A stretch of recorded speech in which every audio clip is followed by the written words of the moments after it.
What's going on, Socialites? Welcome back to another Global Pokemon Society Draft League battle. It's Week 3, and we got a good battle here between two undefeated 2-0 teams. The Denver Ninetales taking on El Paso Eelektross. Very exciting battle here.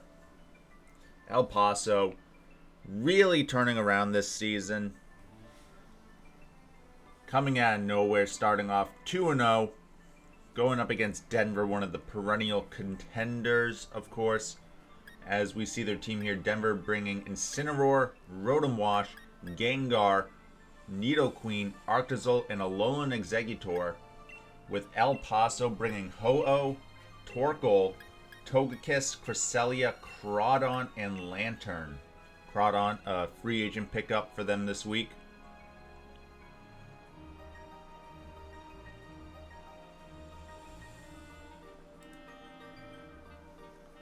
As we see the Pokemon are being brought to the first game.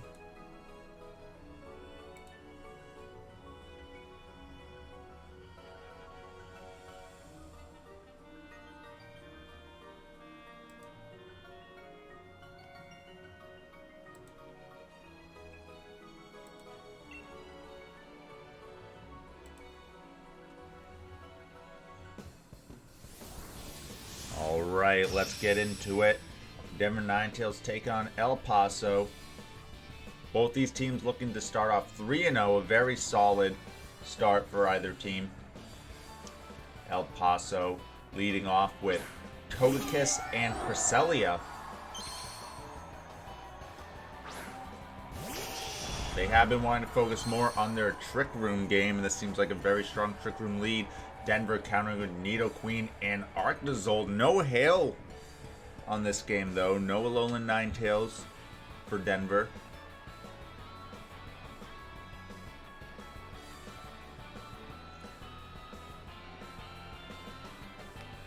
The Follow Me Trick Room is an expected play here. Looks like they'll be doubling into the Togekiss, perhaps. Oh no, they do split their attack, so they are covering for the Protect. It is the Follow Me, but remember last week against Clefairy, they doubled in expecting the Follow Me, and Clefairy went for the Protect, which really hindered them. So it looks like they will get the KO here. On to Togekiss. And that will allow Cresselia to set up the Trick Room.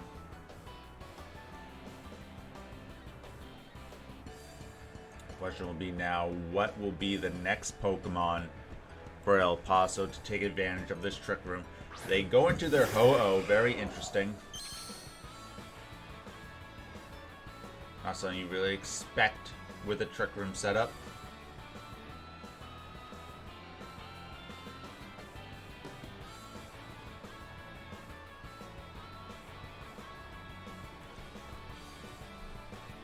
Denver's going to have to maneuver around this Trick Room. Their team that they brought here anyway, not exactly set up for it. You do see the Choice Scarf on the Arctozolt. So the Arctozolt will switch out into Incineroar. We'll get that Intimidate off on the Ho-Oh.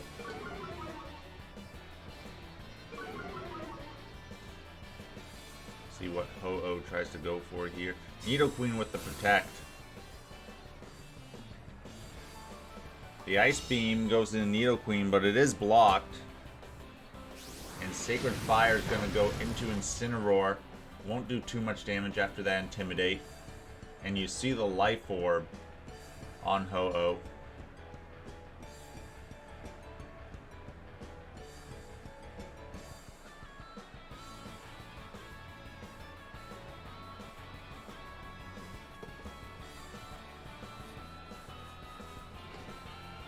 First turn, doing pretty well. Stalling out this Trick Room.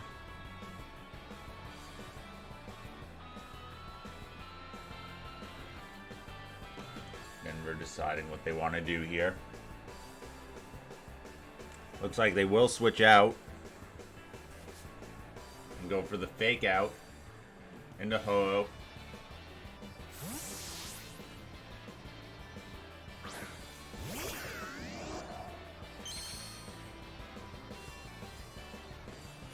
see El Paso going for a Dynamax, which, spoiler alert, I think we were going to have a real good game here, but El Paso Dynamaxes their X-tier Ho-Oh, which is a rules violation.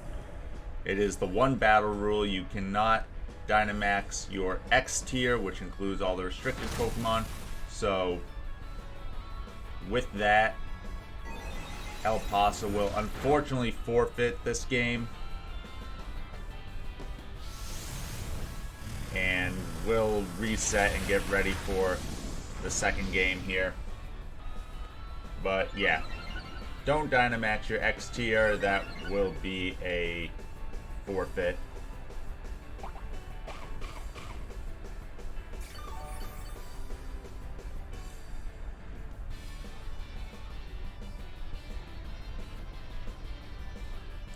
So we're gonna get them to reset this game.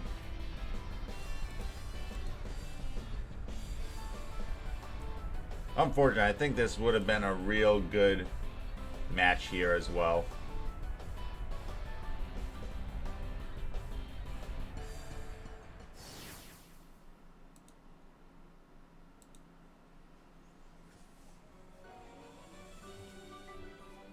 Denver was trying to play around that trick room. Unsure what Ho would have gone for. Might have gone for an Earthquake if it hadn't Dynamaxed, you know, super effective on both Nidoqueen and Incineroar. Of course, with the switch out into Rotom, that would have been immune, and the damage on Incineroar, I think, would have been pretty negligible.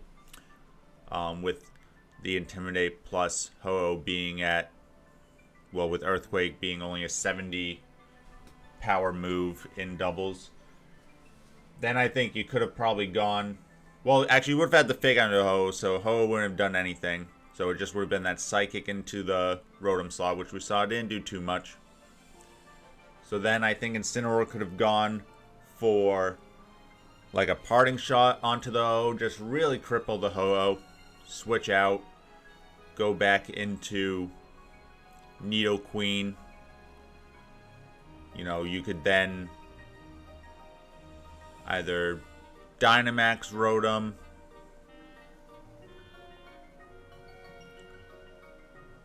go for something like a Max Geyser into the Ho-Oh slot.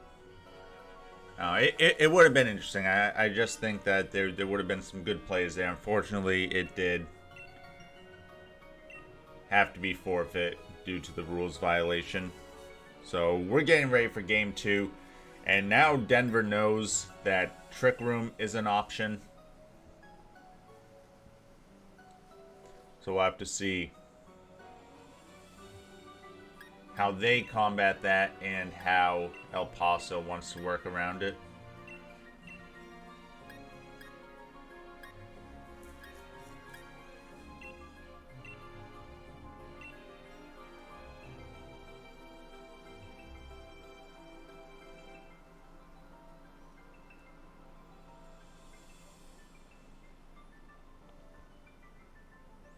It's interesting not to see Torkoal brought to the games when you're trying to set up the Trick Room.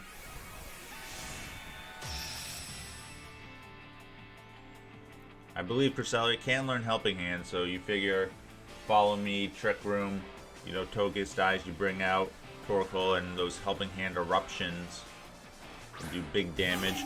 Are a couple resists on Denver's team. So it is another Togekiss and Cresselia lead from El Paso.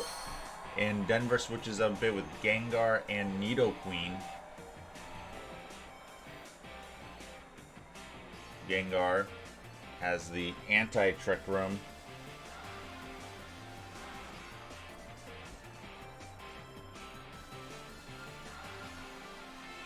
With the Imprison. So we'll have to see, will that stop the Cresselia?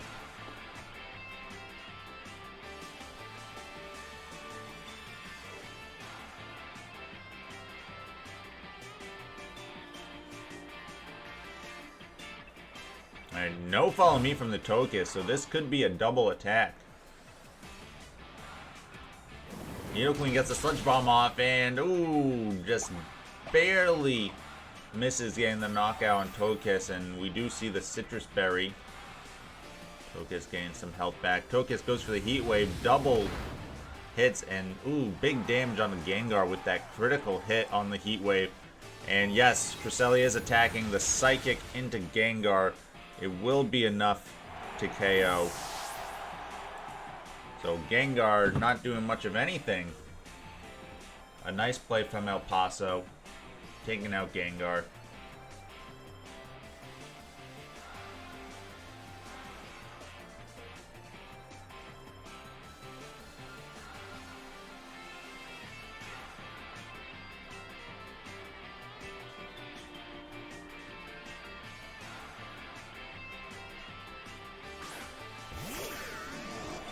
Denver sending out Rotom.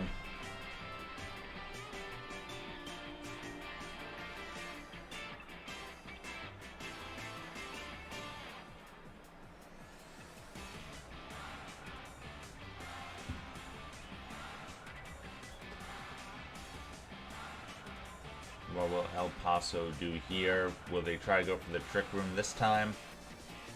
A Protect on Togekiss could also really screw up this momentum. No follow me. Rotom goes for the Nasty Plot.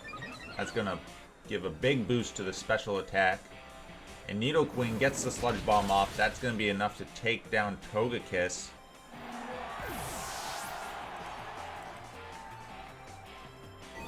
And Cresselia with another Psychic, so no Trick Room.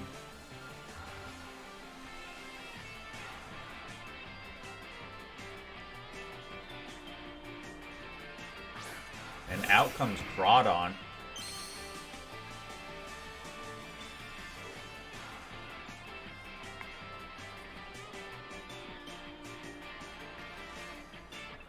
Looks like Denver's looking to Dynamax here.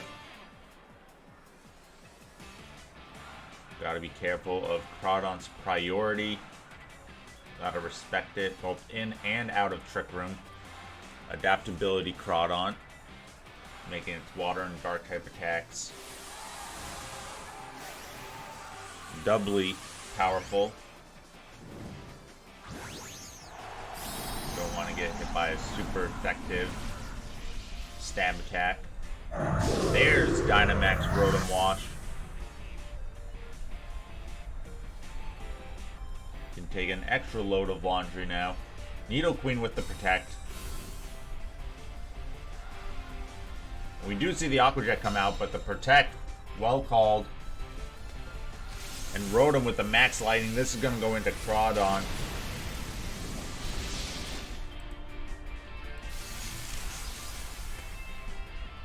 And Rotom picks up the KO.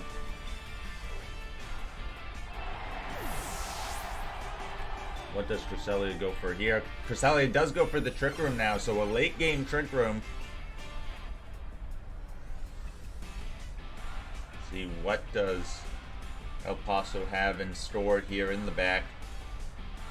Crawdaunt seems to be their main offensive Pokemon. They do have Lanturn, which could be annoying for Rotom. Have to see what ability it has. Volt Absorb or Water Absorb.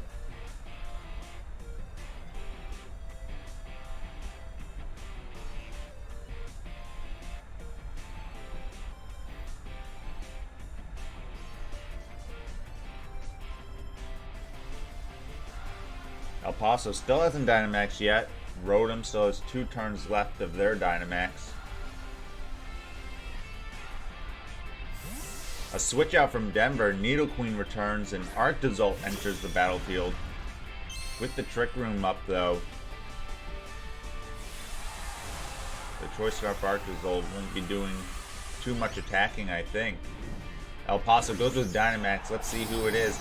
It is going to be Cresselia, so Cresselia doing a lot of work this game.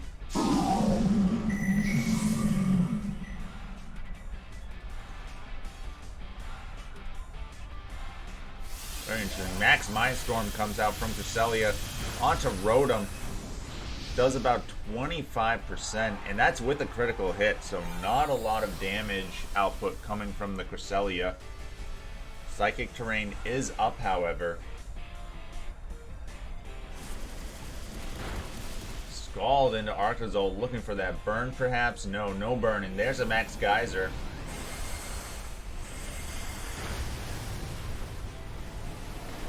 Setting up the rain, which will make the following Max Geysers that much more powerful.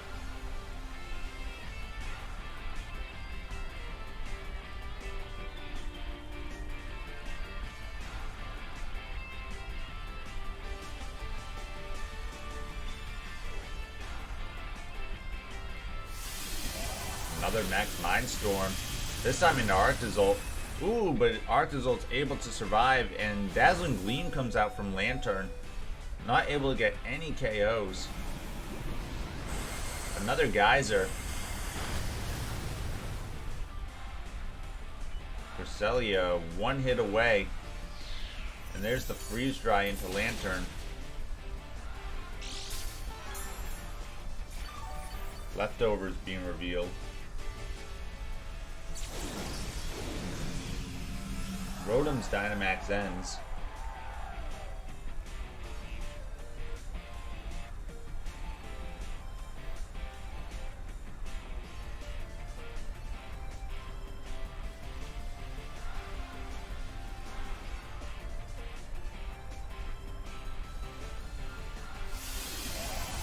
Max Mindstorm, another one into Rotom.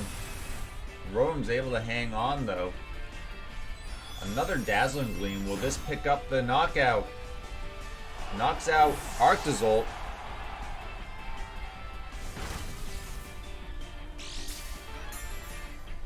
The Thunderbolt not able to get the knockout on Cresselia.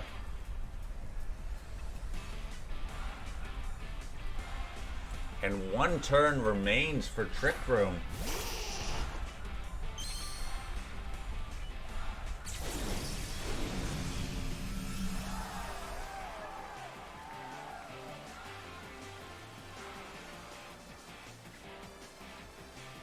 So if El Paso can call this right, they can get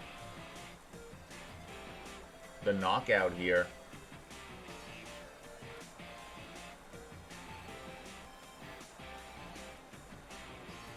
Denver switching their attacks. I was going to say if Cresselia attacked into Nidoqueen here, that would have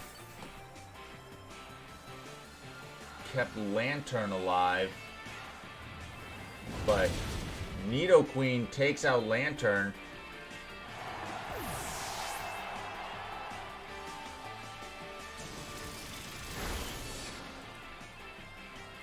And then with the rain up, the Moonlight not doing enough to restore Cresselia. So yeah, so in that last one, if Cresselia had done a Psychic or Ice Beam into Nidoqueen, knocked it out, it wouldn't have Earth powered the Lanturn, which would have given Lanturn the potential to knock out Rotom and bring us to a game 3, but with the Moonlight in the rain, Cresselia couldn't heal enough, and Nidoqueen knocked out Lanturn. So yeah, honestly, some close games.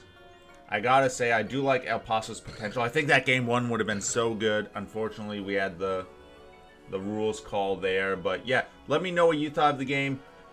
Let me know what you think El Paso could have done, especially in that game 1, how it could have played out. And as always, stay classy, society.